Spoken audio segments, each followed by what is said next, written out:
téléspectateur yu ITV di leen dalal jàmm seen émission kennu askan wi ñu am mbégte dellu si fi naka noonu tey jii ñu am mbégte di dalal professeur Tandakha Ndiaye nekk professeur d'immunologie et vaccinologie naka noonu nga nekk chef du service des laboratoires du centre national de transfusion sanguine responsable de la plateforme immunologie d'IRESSEF, membre de l'observatoire Covid-19 sciences technologie et innovation du ministère de l'enseignement et de la recherche et de l'innovation naka noonu nga nekk membre de la commission de vérification de l'élimination de la rougeole et de la rubéole pour l'OMS, responsable du laboratoire d'immunologie bu CHU bu hôpital Aristide Le Dantec. Professeur Tandakha Ndiaye man lay dalal jàmm ci plateau kennu askan wi fii si ITV. ma lay fay bu baax Cissé. kontaan ci invitation bi di am toujours cawarte ci wax ci mbirum Covid. maanaam daal coronavirus comme ni ko nit ñi bari xamee. vraiment di leeral askan wi li ci am yëpp. en tout cas li màcc ci suñu xam-xam daal ci li mu màcc daal ñu mën ci waxtaan ak askan wi leeral leen daal li nga xam ci leeral ci ñoom. alors professeur Tandakha Ndiaye ñu fas yéene waxtaanee xibaar bi nga xamante ni. moom moo wadd tey te ki nga xamante ni moom moo di professeur Souleymane Mboup jiite IRESSEF xamle ko muy variant britannique bi. dugg si na fii si Sénégal loolu yëpp ñu fas yéene ko faram-fàcce naka noonu aussi vaccin bi ndax gis nañu aussi yaa ngi ci liggéey bu baax a baax mu am ay études ak ay rapports yi nga xamante ni yow yaa ngi ci biir loolu yëpp ñu fas yéene ko faram-fàcce laataa ñuy xuus bu baax si waxtaan bi dañuy dem régie dégluwaat professeur Souleymane Mboup bi jiite IRESSEF dellusiwaat si plateau bi. ñun IRESSEF ak ñi ñuy liggéeyal suñu partenaire yi nekk MRC bu London School bu Gambie.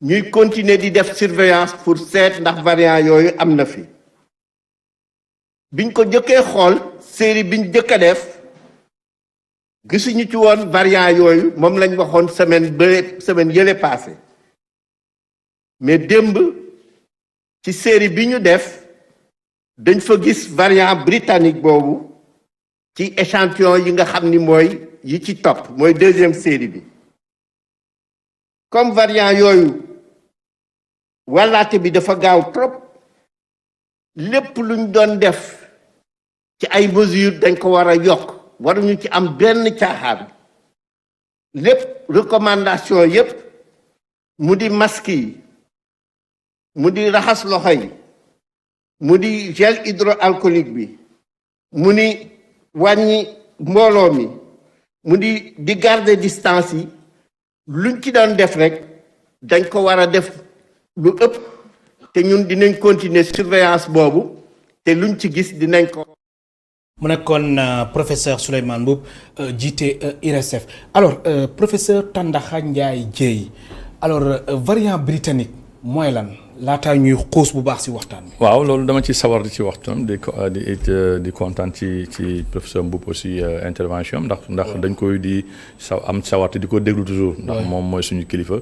ndax xelam màcc lool ci mbirum virus. te lu mu ci wax it dafa nekk loo xam ne lu tàkku la ci nit ñi war ko xam. vraiment di kii kontaan ci équipe am parce que ci laa bokk aussi. éducation loolu rek la waaye ci liggéey bu rafet bi nga xamante ni bu jéggi ayib boo xamante ni bu ñuy def ci mbirum coronavirus depuis ba mu commencé ba léegi. variant yi nag mooy li nga xamante ni mooy xam nga virus li ñu ko xamee mooy dafay am ay changement mooy dafay am ay coppiku. xam nga boo ko waaw du toog benn place dafay ni mu bindoo la du bii rek du coronavirus rek virus yu bare lañu.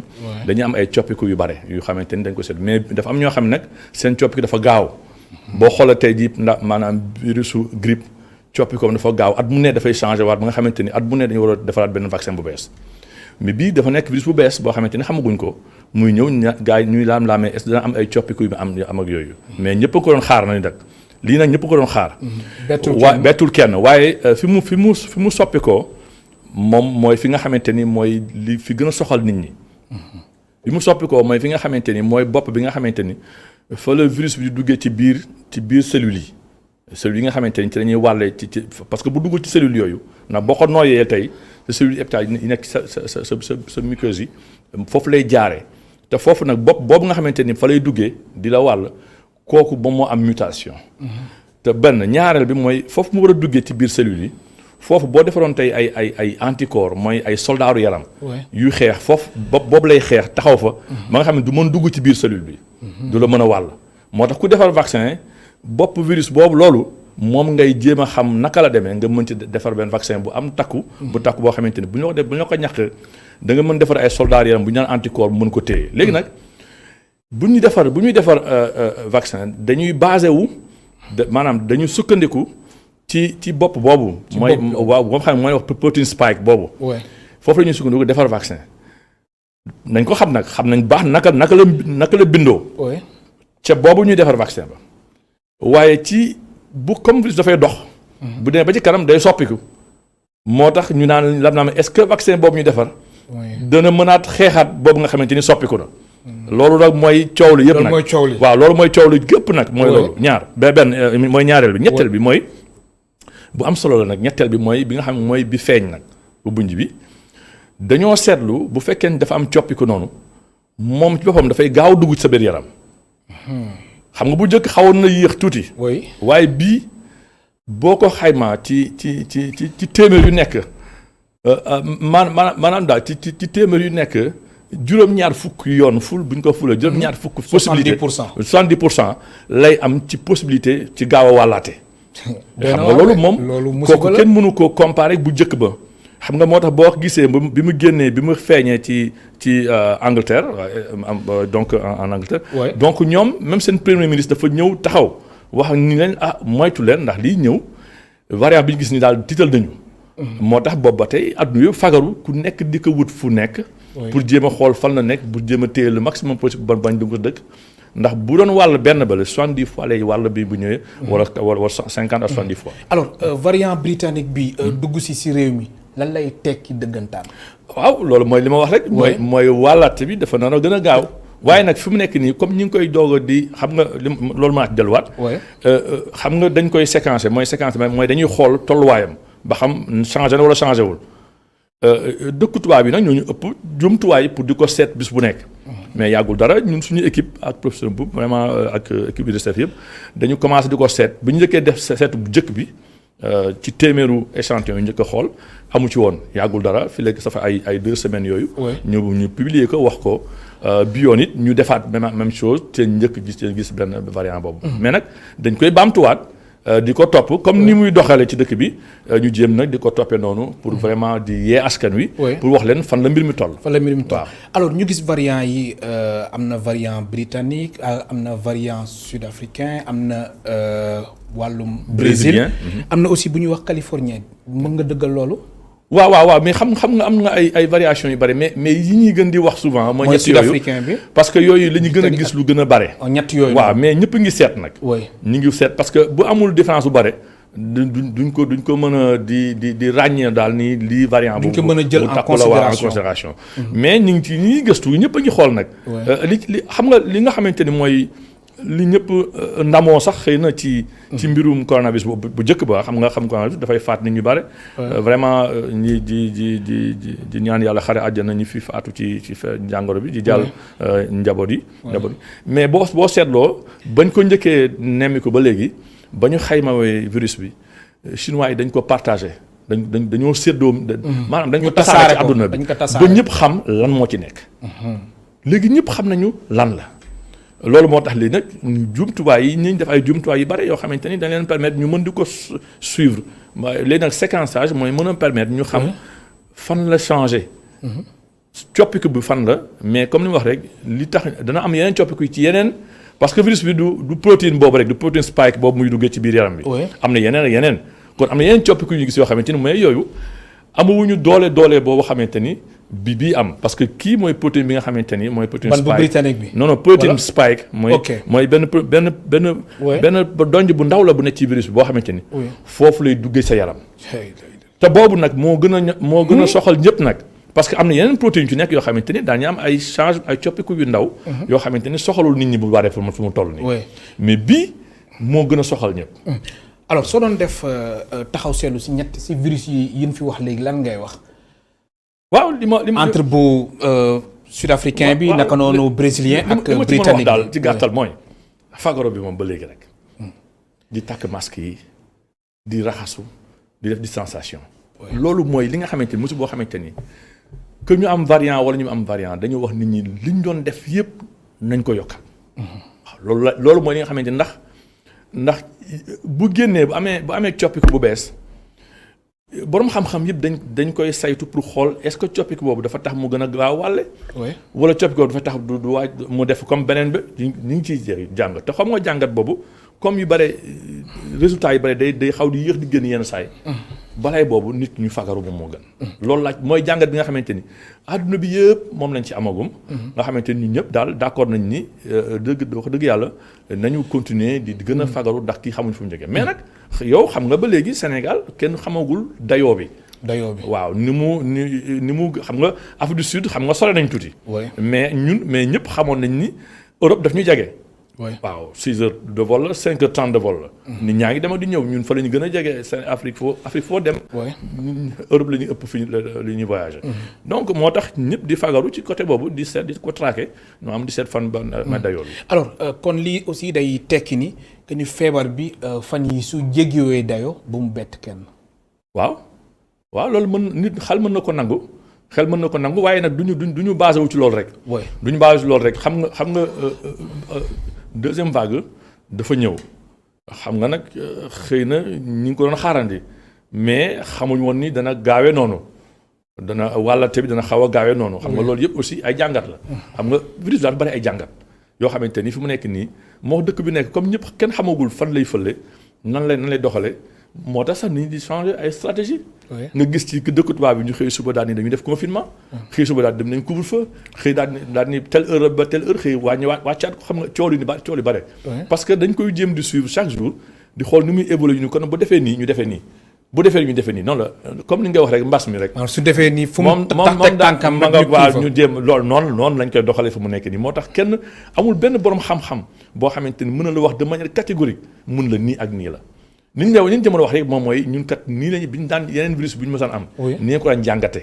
kon nag mën nañ ko bu ñu ko defee nii ñu am ci ndam.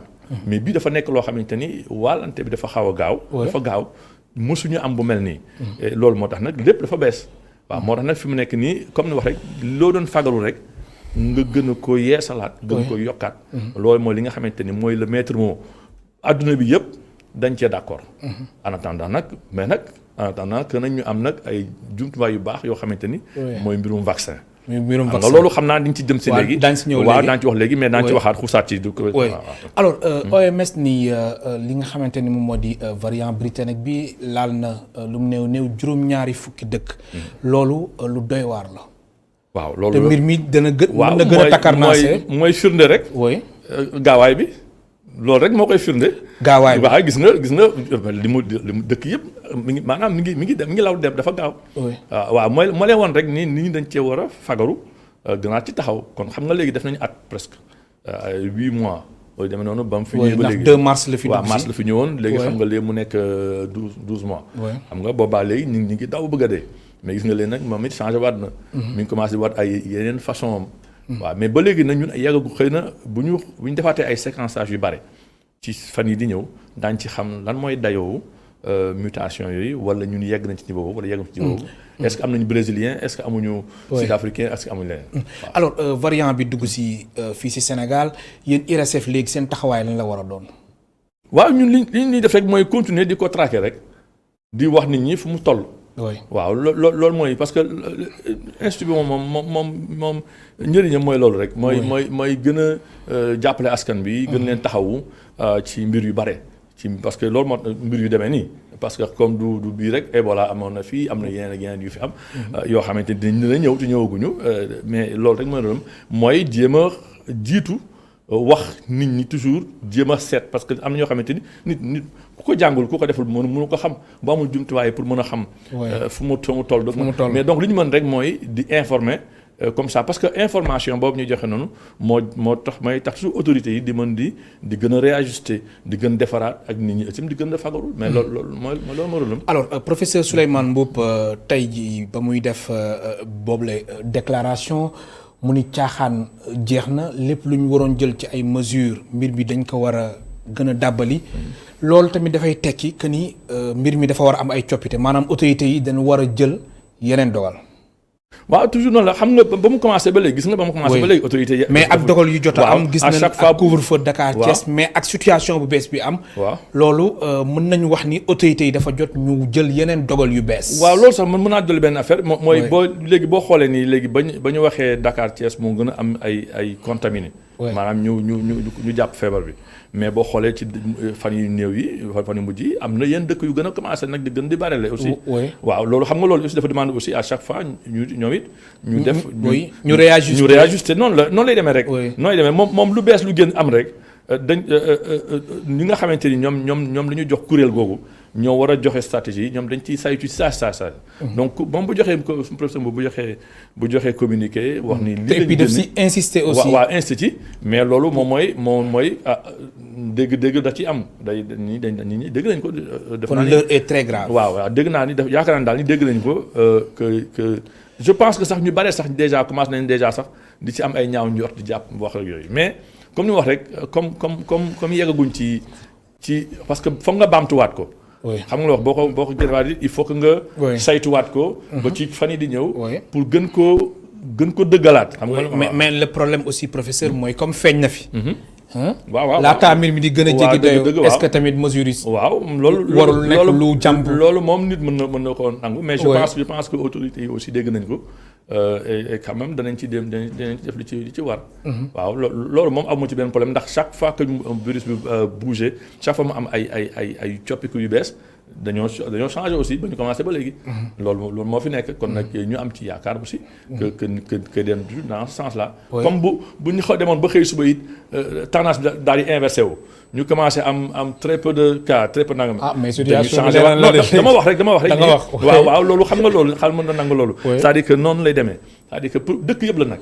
del xool dëkk yu mag yi ñoom ñëpp ñu ngi def ay seen képp ñi ngi def lu ne xam nga pour téye ko mais bu demoon tey ba soppiku ba dañuy commencé di wàcc parce que ñoom wàññi parce que xam nañu économie dëkk bi mais ñëpp dañuy sonn waaw donc il faut nga ajuster ajustement moom day am toujours moo tax nag ñu bëgg ci jumtuwaay yi mel nii yoo xamante ni dañuy nekk en avant xam nga wax di seet di wax askan wi li ci am te kenn attanu ko te ñun Sénégal attanu ko waaw ak nu fi variant bi duggee fekkee ni cas yi ñaanuñ ko yàlla mu yokku ñu ñaan yàlla daal mu bañ a nekk mu bañ a yokku noonu comme ni mu mel keneen dëkk yi mais est-ce que dina yomb tamit maanaam mu bañ a yokku waaw variant bi dugg si waaw loolu dañ jafe xam nga loolu xam nga comme li ñuy wax toujours rek ñu xam nga dañuy liggéey ci mbirum maladie infectieuse depuis maintenant plus de 20 ans 30 ans xam nga liñ ci du sax question wu Covid rek yeneen feebar yëpp liñ ci wax yëpp mooy am na yoo xamante ni nit moo koy wàll moroomam xam nga am na yoo xamante ni mala moo koy wàll moroomam mais bii nit ak nit la xam nga moo tax moo jafe xam nga nitay garabam yow boo amee soxla fi mu nekk nii foog nga dem taxaw ak kenn xam nga moo tax loolu moo am jafe-jafe ji xam nga jafe-jafe bi yëpp loolu la te yow yaa ko mën a wàll keneen ki donc saa yoo déplacé woo nga ñëw am sa benn yitte nga war dem ci kenn war ko wax sa mbébét ko sa soxla mais xam nga ni am nga risque jox ko dara moo tax toujours ngay sol masque dam distanciation am loolu mais loolu nag il faut que nit ñi di ko intégrer bis bu nekk bu ñu dem mukk daal ni mais feele xew de ñun de suñu dëkkuwaay amagu fi mais yow yaa ko mën a andi kii dem ak dikk moo koy andi mais loolu la ñu yaakaar te Sénégal dëkk bu ndaw la dëkk boo xamante nit ñi fu ne dañuy dem ñu te dëkk ñun suñu économie yëpp nit ñi jaay la jënd xool foo génn va et vient la loolu moo fi nekk mais donc nit ki dañ ko war di sóoraale bis bu ne même bu dul sax affaire variant mais loolu pour nga wàññiwaat même bu dul variant amul su yéegee pour nga wàññiwaat ko il faut que nit ñi defaat seen jumtuwaay il faut nit ñi delluwaat seen xel ci loolu moo tax ñun fu ñu toll leen ci ñaax nag ñu mën ko fàttee am lavage des mains di sol masque yi vraiment di distanciation. ma fàttali suñu mbokk téléspectateurs yi ñu ngi dalal tey professeur Tandakha Ndiaye Dièye professeur d'immunologie et vaccinologie chef du service des laboratoires du Centre national de transfusion sanguine CNTS responsable de la plateforme immunologie de l'IRSF ak tamit am na yeneen pàcc yi nga xamante ni moom jiite na ko ñu cité si lii rek loolu yëpp daan si ñëw ci kanam tuuti mu ngeen participer si émission bi téléspectateurs yi soo leen wootee si 88 628 74 74 88 628 74 74 daf mel na ñun may xamal ni am na téléspectateur bu nekk si ligne bi allo kooku dem na alors professeur wàllum vaccin bi tamit soobu nga si bu baax yaa ngi si mbir mi fan la toll. waaw boobu te xam naa ne question boobu sawar nga si tontu. waaw question boobu dama sawar naa ci tontu parce que immunologue la wax dëgg yàlla damay sama xam-xam dafa màcc ci mbirum loo xamante ni moom mooy aar nit ki ci seeg bi yaramam. nan la mën defee ba gën a dooleel yaramam ci loo xamante ni dana ko mën a aar ci doomu jàngoro bu ñëw. loolu moom sama xam dafa ci màcc mais dama fekk aussi ci mbirum vaccination dama ci liggéey lu bari depuis maintenant ay plus de 20 ans. Très bien loolu moom plus de 25 ans wala 30 ans donc loolu li ma ci mën wax daal mooy vaccin. képp ko man maa ngi fàttaliku sax damay rappelé wu lu simple rek anecdote lu simple rek mooy bi ñu njëkkee wax affaire coronavirus dafay am fii ñu naan di nga am dëkk la de après bu mu commencé ñëw Sénégal am na benn kilifa boo xamante ni bu mu njëkkee gisee mu ne ma waaw ndax am na vaccin xam nga kooku xamul luy coronavirus. mais xam na ni doomu jàngoro la mais doomu jàngoro kon nag ñëpp xam nañu li koy aar mooy vaccin. waaw loolu laa bëgg a commencer. pour ñu tàmbali ci loolu ñëpp xam ni. doomu jàngoro maa di infectieuse bu amee. li koy mën a aar mooy vaccin. am na solo nga baal ma professeur am na ku nekk si ligne bi ñu jël ko allo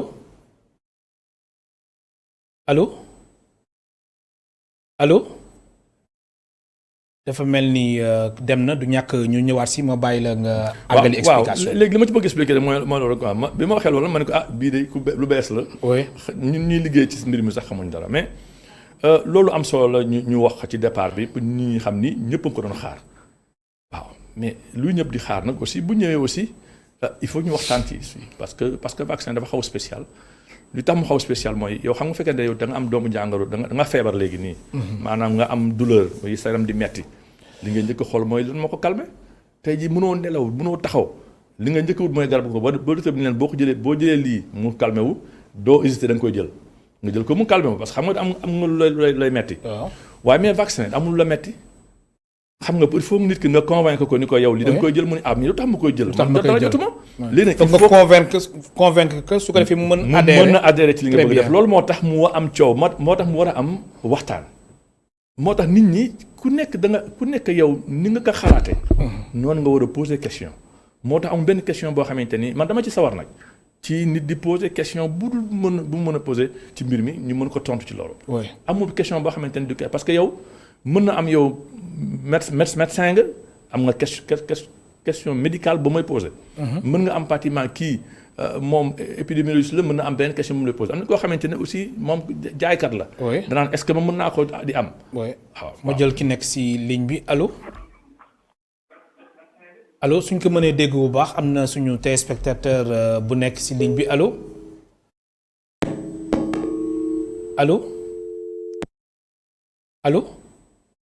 dafa mel ni dem na dafa mel ni dañu am jafe-jafe ci wàllum serveur bi suñu technicien yi ñu ngi ci professeur oui. waaw léegi nag mooy loolu laa wax quoi ku nekk da am sa perception mooy ni nga koy xalaatee.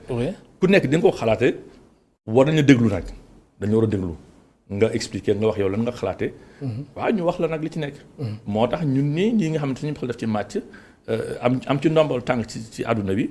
di ci waxtaan ci yeneen nit yeneen dëkk dafa am solo ñu par exemple suñu askan itam ñu wax lu ci xew mais dama la bëgg a suñu nag vaccin Covid vaccin la boo xamante ni ñu ngi ko defar ci diir bu gaaw mooy li nga xamante moom la ñu di wax ndax bu njëkk vaccin li ngeen ko xam traditionnellement dafa daan xaw di yàgg tuuti mooy benn mais loolu nag andi na aussi tuuti coow mën naa ci xuus lu bare mais vaccin aussi dafa am ay vaccin yoo xamante ni ay vaccin classique la mooy yi nga xamante ni moom lañ gën a xam ñëpp xam nañu ñàqu koo gis ko am doom fii jigéen ñoo ci gën a xam nag. waaw ñoom fu ne yóbbu nga sa doom ñu ñàkk ko ñëpp xam nañ ko. mais ñàkk classique moo amoon fii moo amoon ci àdduna bi. boo xoolee Sénégal ñàkk yi fi am yëpp boo leen xoolee fukk la ak ñeent doomu jàngoro yoo xamante ni moom la ñàkk bi di aar boo ko xaymaawee ci àdduna bi yëpp bu ma xoolee ci ayma bi yëpp ñàkku xale yeeg ñàkk yi nga mën a gis yëpp. boo xoolee lu tollu daal 20 millions wu doomu aadama la lay aar ci àdduna bi. mais xoo ko ci at laa wax. ci at waaw mais xam nga loolu lu am solo la loolu moo ëpp population Sénégal. mais loolu nag il faut que nit ñi xam ko. oui mais est-ce que aussi nit ñi expliquer leen loolu. waaw loolu laa wax dama ni mën na am que. mais loolu moo tax wàllum communication loolu moo tax man ni problème mu Covid bi du problème boo xamante ni xëy du neen noonu. c'est-à-dire que bu ñëwee dana nekk loo xamante ni dana permettre ñu mën a expliquer ñu bare li fi xew. xam nga ndax amul benn ñàkk boo xamante même ñàkku classique yooyu amul benn ñàkk boo xamante ni xayma wuñu ko xooluñu naka la demee parce que doo xëy benn suba nga jël benn ñàkk jox ko benn nit. dafa am foo koy jaarale. da nga koy jaarale ci ay éprouvette yu ndaw maanaam da nga koy def ci maanaam ci ay cellules yoo xamante ni ci biir laboratoire rek lay doon. nga xëy suba dem ko def ko ci mala. mais mala boo ko ñax boo ko defee benn ñax mala bi day changé ndax kooku dana mën dem ci nit.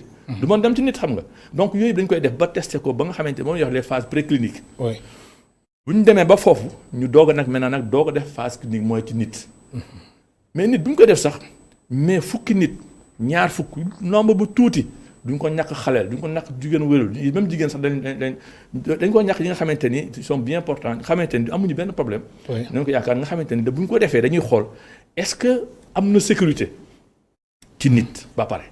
donc moo tax ñu wax ay nombre bu ndaw ñàkk yi nga gis yëpp foofu la jaar. def ko ci nombre bu ndaw seet leen am sécurité ci ñoom. noonu la nit ñi bare def noonu lañ defee ba yegg si léegi nag waaw mën naa ci kooku mooy la première phase. mooy phase bu njëkk bi nga xamante ni. moom mënoo dara fa nga def ko ba pare waxee ni mais boo ko ñaqee li nga ciy séentu dana génn ci nit ki mooy yow da nga bëgg am ay doomu jàngoro yu ay anticorps. maanaam ay soldats yaram yu la aar. mais bu ñu ñaqee fukki nit wala ñaar fukki nit mais il faut que soldats yaram ñoom génn ci moom. bu ñu ko xaymaa ñu mu nekk lu takku. mais ñu ni kii kat macha allah ñàkk baax na. mais kooku doyagul. waaw doyagul léegi nag bu paree foofu nag phase boobu première phase boobu nga xamante ne ñu xool sécurité beeg yooyu ak dayoowu anticorps yi ci seeram dañuy def phase 2 maanaam dañ koy baamtuwaat. waaye ci nombre bu gën a mag tuuti nag boobu nag gaa yi xuus nag tuuti nag. c'est-à-dire ne léegi am nañ tuuti fit daañu seetaat kat ci beneen ba xam bu ñu defee téeméeri nit ñaari téeméeri nit. juróom mbax ñu xool est-ce que fu mu toll bu ñu ko defee ne diggante boobu nag la ñuy xoolaale en même temps di xool dose bi bu ñu defee dose bu ndaw ci groupe bu ndaw bi ñu defar benn dose bu gën a yokkaat ko. mu nekk juróom benn bii nag. vaccin bii nag dafa fekk ni ñaari phase yooyu dañ ko boole ñu bari dañ ko boole. moo tax mu gaaw. alors est-ce que du effet secondaire yi moom moo ragaloo nit ñi wala. waaw mais waaw loolu wala effet secondaire ak vaccin. waaw loolu ñoo ànd nag loolu laaj sawar nag parce que. gis nga bu ñu xoolee noonu ñaar yooyu effet secondaire dañ koy xoolaale waaw dañ koy xool nag effet secondaire mooy xam nga bu ñàkk day mel ne élément étranger laa ko wax élément étranger la. yow lu bees lu ñu dugal seeram. loo xam ne yow dara jot la bu ñu ko dugalee. mais foog nag fi ñu ko dugal foog mu metti loolu nag moom dëgg-dëgg xam naa njóobe ni ragal nañu lool mais nag. maanaam foog nga am loo yëg daal foog nga am loo yëg sa yaram tuuti te bu ñu ko ci dugalee aussi bu fekkente ni yow dafa war a jaar xam nga day jaar ci surface bi nii sa surface nii. jaar ci suuf ba dugg ci biir deret ji mais war a dugg ci deret ji mais foofu du woon place am fa la nekk foog tamit liggéey bu mu war a def foog mu liggéey ko foofu. mais moo tax bu liggéey foofu tuuti nga am tuuti frisson. xam nga am tuuti frisson bu tuuti nga am tuuti fièvre bu ndaw. mais loolu benn 24 heures. mais fièvre bi. après du am lu mu jur wala. voilà loolu ba nit ki après ñàkk si bakkanam wala lan. est-ce que aussi loolu. communication aussi waroo leen insister si loolu. ndax gis nañ ay fake news yu doon daw. waaw ñooñu ay fake. voilà moo tax dafa baax. très bien. li ma la wax nii moo tax ñu def ay essais. moo tax ñu commencé ci fukki nit. ñaar fukki nit. nànk-nànk. fanweeri nit. très bien. ñaar téeméeri nit. noonu la demee nag boo demee ñoom li ñu def yëpp war nañ ko ku nekk nag li ci am yëpp dañ ko waxee te kooku dama wax nii vaccin yi am yëpp na foofu la ñu jaar. ku yóbbu sa doom tey ñu ñàkk ko tey jii ku fi ñàkku yéen ñii ngeen mag ñii taxaw fii. mën ngeen taxaw nag ni tey man aw ma ngas aw ma nangam naan oui man je suis bien portant oui mais fan nga jaar. dafa am foo jaar da nga ñàkk ba nga yegg foofu.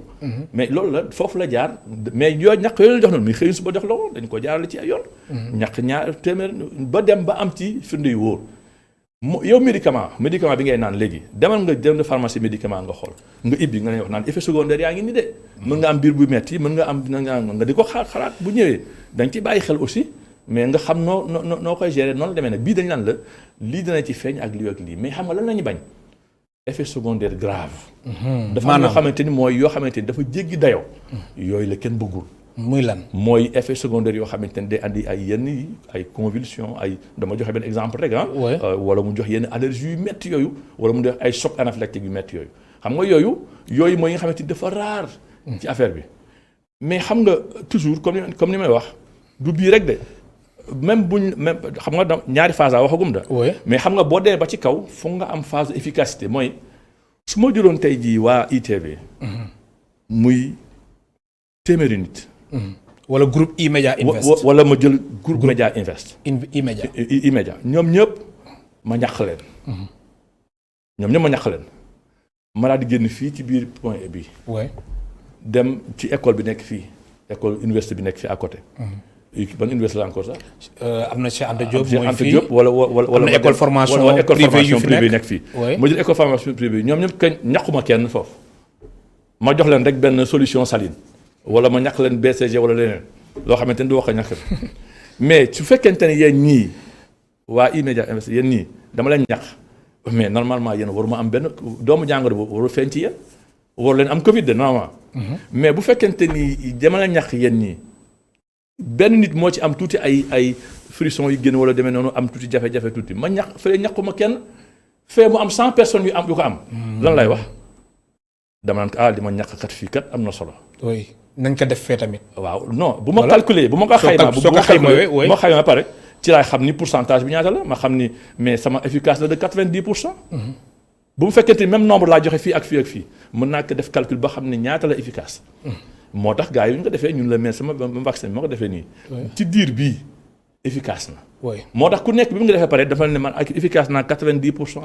94% kii na 70% nii laa xayma te koo ci laaj nag mun la man 6 mois laa magu ba ma ko defee léegi su juróom-benn weer la wala juróom-ñetti weer la. ñu xool ni ñooñu kenn amu ko ba tey. ñu ne mais sant yàlla xam nga loolu ñu bëgg mais kenn bëggul dee. xam nga Covid bi fi mu nekk nii xam nga li muy faat nit ñi moo jaaxal nit ñi. waaye dama dugg rek loolu principe vaccin la. du vaccin bi rek principe vaccin yëpp yi nga gis yëpp fi am. noonu lay demee. mais coow li souvent li ci am souvent mooy 3 fois ñetti phase yooyu foog mu am. bu amee bu demee na ba ci fin mais ñaari phase jëkk yi moo lay mën a surtout woon effet secondaire yi am ak yëpp. phase 3 bi da koy baamtuwaat ci ñoom bu gën a bare. mais boo xoolee phase 3 yi par exemple yenn vaccin yi yenn firme yi. mais dañoo def yam ñoo xamante ni dem nañu pratiquement 40 000 personnes. ba 30 000 personnes. mais xam nga loolu loolu bëri la. mais bu ñu la suivre mais amuñ ci benn problème boo xamante ni problème bu rëy la. ñëpp vraiment ça s'est bien passé. am nañ ci benn wala ñaar yoo xamante ni xëy na am effet yoo xamante ni. dafa nécessiter un peu intervention bu gën a problème. alors si stratégie nationale de vaccination bi fa ngeen toll ci wàllum étudier rapport yi yéen a ngi ci ndax fan yi moom dafa mel ne toogoo leen moom yéen a ngi ci bu baax. waaw mais wax dëgg yàlla non am na nag kuréel yoo xamante ni. kuréel ministère de la santé mooy kuréel bi saytu mbirum vaccin mooy. conseil consultatif du vaccin au Sénégal man ci laa bokk itam ak yeneen kuréel yoo xamante ni la DPV. direction de la prévention donc vraiment ñëpp ngi kuréel yu bare ñu ngi ciy liggéey di ci saytu pour joxe donc ay directives. maanaam daal pas mais wax ni li leen ci gis. lii moo ci gën a. neex ma c'est ça pour joxe daal choix wu vaccin beeg lépp. waaw yëpp a ngi ci biir daal vraiment parce que comme yow li nga wax ni. ak coût bi aussi. voilà même question yi nga posé léegi rek pour dalal xel pour xool nit ñi. leen lii ak lii moo ci nekk. waaw parce que quand même dafa bare parce que boo xayma. am na 40 vaccins yoo xamante ni qui sont en essai clinique. 40 waaw yoo xamante ni ci biir nit ñi ñu ngi koy def fi mu nekk nii. ñeent wala juróom-ñeent jégagum mais am na yeneen yu ñëw mais donc il faut que avant yooyu yëpp di ñëw ñu mën ci di gëstu di waxtu nit ñi. wax leen fan la muy toll. mais alors waaw ma bàyyi la waaw mais li ci gàttal daal mooy. vaccin wax dëgg yàlla mooy li nga xamante ni moo mën a aar nit. mooy solution bi. ma jël ki nekk si ligne bi professeur Tandakha Ndiaye Dièye allo.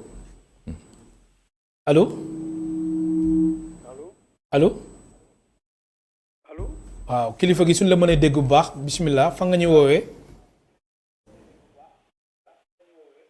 allo. waaw ñu lay dégg bismillah. kilifa gi voilà d'accord. fa nga ñuy woowee Géejawaay Géejawaay bismillah. Géejawaay. ñu lay dégg. voilà Géejawaay laa leen di woowee. waaw yow rek nañuy déglu. voilà man d'abord damay commencer par. waaw baal ñu nga wàññi télé bi baal ñu nga wàññi télé bi. wàññi naa ko bon xëy na xaar mu gën ko. waaw soo mënee déplacé wu. su ko defee wàññi naa ko bu baax mun naa ko sax fay. bismillah mais damay commencer par sant leen yéen ak le professeur. oui. parce que initiative bi ngeen def. dafa am solo lii la nit ñi soxla. man personnellement dama constaté déficience de communication. information yi ñuy jot yëpp Europe lay jógee ci vidéo yi xaw ma ndax yéen a ngi may dégg parce que man. waaw ñu lay dégg. ñu lay dégg soo mënee déplacé tuuti mais ñu lay dégg bu baax. voilà donc information yi ñu jot yëpp Europe rek lay jógee te ci ay vidéo lay jaar ñun suñu professeurs yi man constaté naa ne bon ñoom ñëpp yéen ñëpp sànq sax jàll na ci information bi que effectivement vaccin rek mooy solution pour pandémie. mais wax boobu dafa doyul bu fekkente ne ay professeurs ay kàngam yu am xam-xam ñooy wax xam nga su ko ne n'importe qui sax moo wax. mais ay borom xam-xam ñu lay wax ay professeurs ci ay universités yu mag di démontrer di wane ne virus bii test yi baaxul ñii di wax ne am na ay affaires yu ci nekk ñii di wax ne sax pour faagaagal population bi la te en face ñi wax ne vaccin bi mooy solution bi taxawuñu jàkkaarloog nit ñi démontrer ne ñeel la ñuy wax c'est faux donc loolu moo tax ma ne yéen d'abord je vous félicite ak le professeur parce que là déjà ñun gis nañ ne kii aussi kàngam la te mi ngi taxaw di commencer démontrer dañu bëgg multiplier loolu léegi nag man question bi ma koy poser parce que man bind naa ci mais dama ci bind en tant que profane rek sama xalaat rek laa joxe mi ngi ci journaux yi mais comme moom mi ngi fii di kàngam est-ce que yéen fii vous les professeurs sénégalais man sax génnatuma est-ce que mun ngeen ñu wax composante vaccin yi parce que am na benn professeur bu ñuy wax professeur Perron moom bi ma ko jàngatee dafa wax ne vaccin yi ñett la am na vaccin bu mu tuddee vaccin bi Chine defar muy chinois moom nee na amu ci état d'âme maanaam jaaxlewul ci vaccin boobu parce que dafa respecter les principes yi ñu xamoon ñu doon defaree vaccin muy principe classique yeneen ñaar yi la wax ne moom tey na xelam mais nag bii nga xamante ne nii moo gën a siiw muy Moderna ak Pfizer moom yaa ngi may suivre fekk li may wax dafa gudd. waaw mu lay dégg ñu lay dégg bu baax. voilà moom nee na bu Moderna bii nga xam ne moom lañ dégg mu siiw ak Pfizer moom nee na yooyu moom àndu ci ndax maa ngi doon suivre professeur cycle bi mu wax ne dañ ko war a testé si ay animaux et cetera mu ñëw si nit moom nee na loolu amu ci man dama bëggoon professeur ndax loolu mën na koo confirmer moom nee na ci nit lañ ko njëkk a testé te kenn mënagul wax oui ou non ndax dina am efficacité parce que temps bi mu kenn dundagu ko donc mun na am conséquences yu nekk. y a un autre professeur nag bu xaw a dalal xel yi jàpp moo turam si ni may wax ak yéen mais moom daal dafa expliquer rek ne vaccin bi am na efficacité 80%. c'est-à-dire que kon mun na la protéger à 80%. man ma bëggoon mu xaw koo confirmer ou infirmer te loolu war nañ ko mën a expliquer nit ñi si fekkente ne efficacité bi loolu la donc ñu bëgg a wax ne par exemple boo vacciné woo rek feebar du la daal wala dara mais dans les 20% qui restent mais mun nga ko am wala ñu ne boo ko amee tamit doo am la forme grave. mais loolu aussi c'est que ne c'est vrai loolu tamit c'est bien su fekkee ne ku am vaccin bi mën na la dal gaa mais da lay tisati ñu expliquer ko nit ñi. mais man sama problème fondamental bi may poser professeur. oui mooy particules yi ñuy wax ne dugal nañ ko ci ñàkk wi nga xam ne mën na tax kee toog fee di la télécommander di la téléguider muy ay puces que le professeur nous dise que est-ce que ici au Sénégal les professeurs que vous êtes am ngeen la capacité d'analyser ce truc-là et de nous dire oui ou non ndax loolu am na wala amul. merci beaucoup di la gërëm baax di la sant kilifa gi professeur mu bàyyi la nga répondre laaj yu mu laaj. waaw di sawar lool nekk ay laaj yu am solo. waaw di la sawar lool ci question bi. parce que man question yi man nii laa sawar. yoo xamante ni vraiment mooy li nga xamante ni moom ñëpp di laaj. parce que aussi comme ni wax rek ku nekk ak niveau bi nga xamante ni moom nga laajte. wax na dëgg nouvelles yu bare ñu ngi jóge Europe di ñëw. moo tax réseaux sociaux yi xam nga am fi doole aussi. mais nouvelle bu nga xamante ni ñoo ko wax suñu bopp aussi. moom aussi dana am beneen portée maanaam nit dañu gën a déglu gën ci am tamit mais donc vraiment di rafetlu également vraiment li nga wax noonu wax dëgg yàlla ñun li suñu rôle mooy di ñaax nit ñi li ci xew. li fi xew mais xam nga souvent dañu am occasion bi di ci wax aussi mais xam nga aussi il faut peut-être que ñu am organiser encore mieux la communication mais damay daal sa xel man li ma lay wax nii waxuma ko vraiment pour quoi que ce soit. parce que man essais vaccinaux dama ci def au Sénégal depuis quand même quelques années. même am na yoo xamante ni fii vecteurs yoo xamante ni utilise fii yoo xamante ni man utilise naa ko ba pare ci yenn essais yi ci Ebola mais pour daal sa xel. gis nga vaccin dafa bare ay vaccin am na vaccin classique yi comme vaccin chinois xam nga lu ñu def ñoom dañoo jël doomu jàngoro bi daal di ko rey dañ ko rey. ci ay cellules xam nga da nga laaj composition ay cellules yoo xam ne on appelle ay vérocelles. pour être plus précis. benn ko jaar ci vérocelle beneen bi ñu inactivé waat ko loolu ñu inactivation vaccin chinois bi ñaari inactivation la ñu def ñoom. ba doog a am seen vaccin bi du ma dugg détails yu bare. mais vaccin chinois également dañ ci boole adjuvant maanaam dañ ci boole de l'aluminium. Aluminium souvent dafa nekk loo xamante ni dafa baax ci adjuvant yi ça peut être hydroxyde d'aluminium, ça peut être de plusieurs formes mais loolu daf koy gën a dooleel pour mën a permettre bu ñu la ñaqee bu ñu la ko ñaqee sa yaram nii mu mën a dem fa nga xamante ni fa la cellule yi mën a lëkkalu koog mooy pepp yi lëkkalu koog antigène vaccin bi pour mën a former créer ay anticorps. maanaam yu doon mën a def loolu moo tax ñu yokk ci loolu. mais pour wax la rek tamit ci vaccin classique yi souvent. ñu bëri dañ naan adjuvant ñun bëgguñu ko ci vaccin. am na keneen koo xam ne boo posé question naa man bëgguma vaccin ma am adjuvant. yëpp am na mais dama la bëgg xam loolu moo ci nekk ci boobu vaccin dañ ko rey. donc mais doomu jàngoro bi la ñu rey mais bii ñoom li ñu jël dañoo jël li nga xamante ni protéine bu ndaw boobu nga xamante moom laa wax mooy permettre mu dugg ci biir cellule ba ñoom loolu rek la ñu ci jël. ñoom jëluñu vaccin jëluñu yëpp inactivé ko. ñoom dañoo jël cellule pepp bu ndaw boobu loolu nga xam mooy dugg loolu lañu jël defar ko ba nga xam da jox la sa yaram ba nga xam ne sa yaram dañ ko jox information boo xam ne bu duggee sa cellule yow dana mën a defaraat affaire waaye nag yow li nga wax sax am na solo parce que li nga ma ni mosul am expérience déedéet am na expérience kañ. expérience bi ça fait plus de 17 ans 18 ans ñi ngi koy def ci oncologie mooy mbirum cancer. xam nga cancer boo xoolee cancer yi ci ëpp. li ko tax mu am ay virus ñoo tax mu am cancer. et boo xoolee hépatite B li ci ëpp virus de l'hépatite B moo tax c'est un virus à ADN moo tax muy jafe cancer. boo jëlee cancer du col de l'utérus HPV moo koy joxe virus boobu xam ne ñëpp human papillomavirus moo koy joxe bu ay cancer yu bari yoo xam ne ay virus yu bari dañu associé cancer moo tax ci loolu. ñoom ci lañ commencé woon liggéey ci loolu def ci ay modèle ay expérimentation yoo xam yu réussir. yu marché. dafa tombé nag. dafa tombé dafa tombé au bon moment d'ailleurs. Oui. C'est-à-dire que dafa tombé ñoom kii bi ñëw Covid bi ñëw coronavirus bi ñëw mais ñu tombé ñu jël rek coupure boobu la ñu jël ARN messager boobu la ñu jël mais def ko ci biir mu def ko mais nag yow li naan ay puces ak yooyu yëpp ay wax la. xam nga lu ñu ci def lipide xam nga lipide mooy lan. ay nanoparticule lipide mooy graisse la graisse yow comme graisse bi ne xam nga boo jëlee sa cellule yow. cellule bii defar anticorps yi cellule bii defar bi defaraat vaccin bi defar protéine yi mooy defar protéine mooy defar anticorps yooyu yëpp c'est am cellule moo koy defar.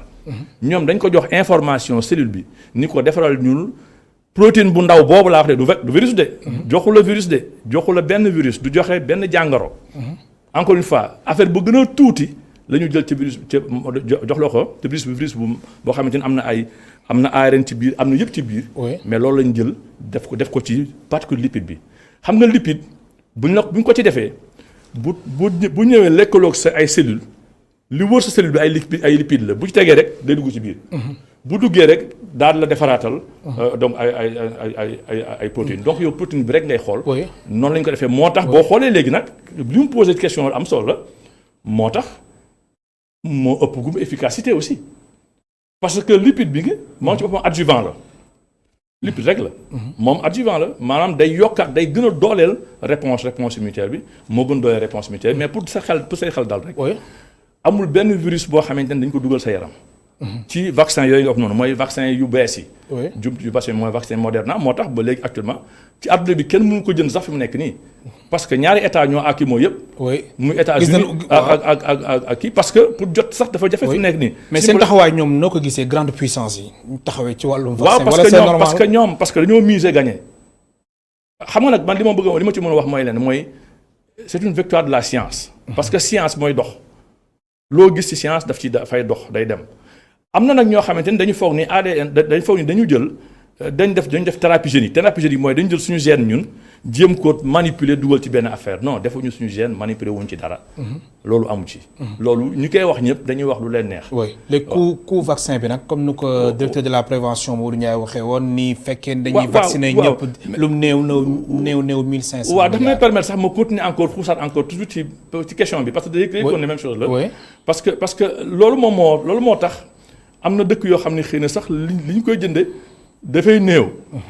parce que ñoom dañoo participer ci mise en forme vaccin yi. am na ñoo xamante ni ba avant mu génn ñoom xam nañ ni technologie bi ñu ko def nii bu jéggi dayoo la bu extraordinaire la xam nañ ko parce que xam nga dañu am ay borom xam-xam parce que ñoom comme ñoom ñoo ñu gën a gaaw ci mbir yu bare. voilà ñoo ñu gën a baax ci mbir yu bare ñun Afrique dañoo néew doole. loolu moo tax mais moo tax man ma sawar taxaw di waxante nii parce que même bu ñu néewee doole aussi am nañu ay borom xam-xam yoo xamante ni mën nañu waxoon population bu wax leen li ci nekk yëpp. kenn il faut pas que ñu jëloo risque qui que ce soit. parce que ñoom boo gisee tey jii seen président yu mag yi kàngam yu mag yëpp ñoo dañoo vacciné wu parce que xam li ci nekk. ay borom xam-xam ñoo taxaw waxanteeg nit ñi leen lii ak lii la seen xel daal ñu dem. noonu demee ñun aussi dañ ko war a def ci suñu dëkk. wax lañu ci nekk yëpp li ñuy wax ay puces yooyu ay wax la yoo xamante ni. waxu réseaux sociaux la. waaw mais nag du ci ñàkk aussi baax na aussi ñu wax pour que ñu xam Sénégal wala ci àdduna bi wala Afrique nu ñu xalaatee. parce que boo xamul nu ñu xalaatee mënoo leen tontu ci li ñu xalaatee. effectivement waaw mais di rafetlu rek vraiment. parce que kii ma posé question nii question yu précise la posé yoo xamante ni. vraiment man danaa ci ñëwaat ci yeneen fànn. ci yeneen très bien mu nekk lu am solo waxtaan ak askan wi ci yooyu. professeur Tandakha Ndiaye Dièye man lay gërëm baax di la sant malheureusement nag. si milieu waaw mais di la gërëm di la sant baax a baax. ndax yu mel ni lañ bëgg ñun. yu mel ni pour waxanteeg nit ñi li ci xeex. li nekk parce que dañ ciy liggéey ay essais vaccinaux sax ñu ngi koy continuer ko def nii tam wax leen naan suñu la fii si Dakar fii. essai vaccinal par exemple Ebola tey jii vaccin bi nga xamante ni moom moo nekk moom la ñu utiliser fële Congo. boo demee Congo ba mu xamante ni moo fexe ba dindi épidémie bi mais fii lañ ko testé Dakar lañ ko testé fii dafa ñu essai fii vaccinal phase 2 macha allah bu baax boo xamante ni ay vecteurs la comme yi ñu utiliser fii. waaw ba loolu laa bëgg wax daal vraiment ci askan wi dalal seen xel. leen ñu ngi fi daal bu ngeen ñu laajee ay questions ci loolu ñu ñëw ci waxtaan. merci beaucoup mu nekkoon professeur Tandakha Ndiaye Dièye di ko gërëm baax di ko sant ndax mbir mi xatoon na waaye teewul mu def déplacement. ñëw participer ci émission bi moo nekkoon suñu gan tey ci émission Kennu Askan Wi mu nekk professeur d'immunologie et vaccinologie chef du service des laboratoires du Centre national de transfusion sanguine responsable de la plateforme immunologie de l'IRSF mbokk téléspectateurs yéen tamit amuñu seen fay ñu leen di gërëm baax di leen sant ba suba incha allah ñeenti waxtu.